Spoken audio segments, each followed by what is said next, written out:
Welcome back to espresso. अब बात करेंगे एशिया के सबसे बड़े क्रिकेट मार्के की। तो एशिया कप 2025 का शानदार आगाज आज से मुत्तहिदा अरब अमारात में होने जा रहा है।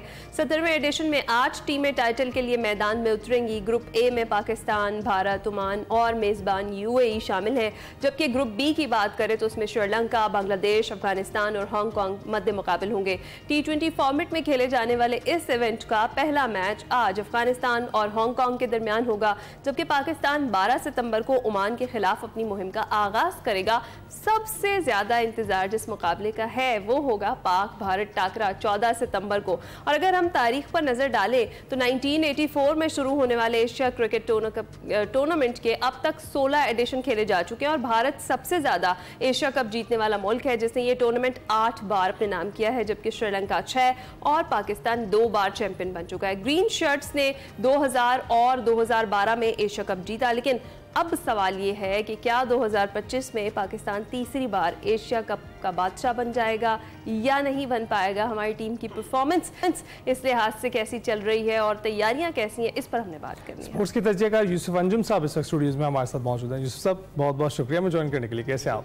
बिल्कुल ठीक ठाक अल्हम्दुलिल्लाह। अच्छा यूसुफ साहब, जब भी एशिया कप की बात आती है बड़े पुरजोश हो जाते हैं हम, और काफ़ी देर से इंतज़ार चल रहा था। अब हम पहुंच चुके हैं, एक सीरीज़ भी जीत चुके हैं जो ट्राई नेशन सीरीज़ थी, और अफगानिस्तान को हमने उसमें हराया फाइनल में।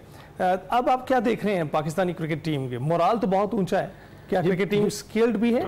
बिल्कुल ऐसी बात है कि 3 नंबर की सीरीज जीतने के बाद पाकिस्तान टीम का जो मोराल है बहुत ज़्यादा बेहतर हुआ है, और ख़ासतौर पर जिस तरह हमारे स्पिनर्स ने परफॉर्म किया है, इब्रार ने परफॉर्म किया, उसके बाद मोहम्मद नवाज़ की परफॉर्मेंस आपके सामने, उसने तो मेला ही लूट लिया एक किस्म का, और वो तीसरे पाकिस्तान के बॉलर बने जिन्होंने हैट्रिक किया T20 फॉर्मेट में। इससे पहले मोहम्मद हसनैन थे, उसके बाद फ़हीम अशरफ, और अब ये तीसरा मौका है कि किसी पाकिस्तानी खिलाड़ी ने हैट्रिक किया T20 फॉर्मेट। आपको पता है कि T20 फॉर्मेट में सिर्फ 4 ओवर कराना होते हैं, और उसमें हैट्रिक करना एक यकीनी तौर पर बहुत बड़ा कारनामा समझा जाता है। ख़वातीन की अगर हम हैट्रिक की बात करें, उसमें बिस्मा सना जो है, सना मीर, उसने हैट्रिक की हुई, और समाविया इकबाल ने पाकिस्तान की तरफ से हैट्रिक कर रखी है।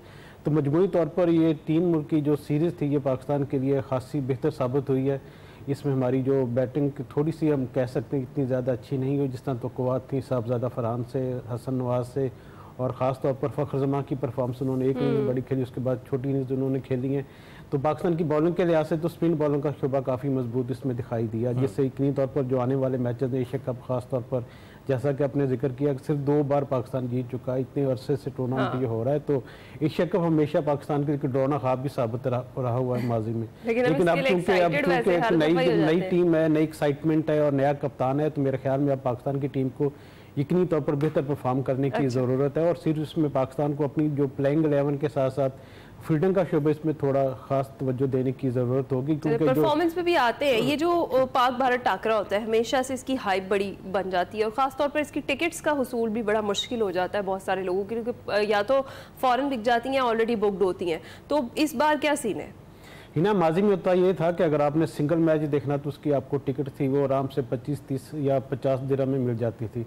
लेकिन इस बार जो एशिया कप के मुंतज़मीन उन्होंने एक नया रिस्क लिया है कि पैकेज अनाउंस किए हैं, पैकेज 1, पैकेज 2, पैकेज 3, और ये पैकेज जो है ये 300 दिरहम से शुरू हो रहे हैं। अच्छा। इसमें यह कि अगर आपने पहला पैकेज लेना तो उसकी जो उसमें पाकिस्तान इंडिया का मैच भी होगा, पाकिस्तान ओमान का मैच भी होगा, और श्रीलंका अफगानिस्तान का मैच भी होगा।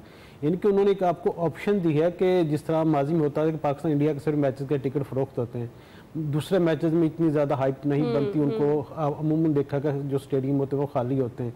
अब उन्होंने सोचा कि हम उनको भी थोड़े से पैसे उसमें इन्वॉल्व करें, आमदन वहाँ से भी हो। लेकिन अभी तक जो ओवरऑल जो फैंस की तरफ से देखने को मिला है कि उनकी दिलचस्पी बहुत ही कम है। अच्छा। तो पहले जो एक हाइप थी कि पाकिस्तान इंडिया का मैच होगा तो मिनटों में हम देखते थे जो टिकट तो फरोख्त हो जाते, लेकिन इस बार ऐसा तो आपको क्या लगता है, स्टार पावर की कमी है या पाकिस्तानी शायकीन जो हैं कुछ मायूस नजर आ रहे हैं? इसमें अनीक, एक तो विराट कोहली नहीं है, रोहित शर्मा नहीं है, बाबर आजम नहीं है, मोहम्मद रिजवान नहीं है। स्टार पावर की बिल्कुल इसमें कमी महसूस की जा रही है, लेकिन ज़्यादा जो इफेक्ट हुआ है वो है पैकेज की वजह से। अगर मेरे पास फ़र्ज़ करें मैंने एक दिन मेरा फ्री है, मैंने एक पाकिस्तान इंडिया का मैच देखना, तो मैं प्रेफर करूंगा कि वही मैच की टिकट लूँ। मुझे क्या ज़रूरत पड़ी है कि मैं जो अफगानिस्तान और श्रीलंका का मैच होगा उसको भी देखूँ, यूएई अफगानिस्तान जो हांगकांग का मैच है उसको भी पैसे उस पर खर्च करूँ। ये थोड़ा सा धचका लगा एशिया कप की। हो सकता है कि अब जो जब भी मैचेस शुरू होंगे तो मुमकिन तौर पर थोड़ा सा इसमें जो टिकट की फ़रोख्त उसमें कुछ बेहतरी है। और ख़ासतौर पर अगर हम पाकिस्तानियों के हवाले से बात करें तो पाकिस्तानियों के लिए एक मसाइल ही रहे हमेशा दुबई में जाकर मैच देखना। एशियन चैम्पियन ट्रॉफी जो थी उसमें भी हमें देखा कि बहुत महदूद तादाद में सिर्फ वो लोग वहाँ पर पहुँचे थे जिनके पास ऑलरेडी वीज़ाज थे या जिन्होंने दुबई का ट्रैवल कर रखा था। अगर कोई नया आदमी वहाँ पर मैच जाकर मैच देखना चाहता है तो उसके लिए यकीनी तौर पर वीज़ा की हर्डल्स हैं जिनको बेहतर करने की और जिनको दूर करने की ज़रूरत है। पाकिस्तान क्रिकेट बोर्ड को थोड़ी सी इन्होंने कोशिश की है, लेकिन अभी तक वो जो फैंस की तरफ से कोई इसमें ज़्यादा दिलचस्पी हमें दिखाई नहीं दे। और तो ये बताइएगा कि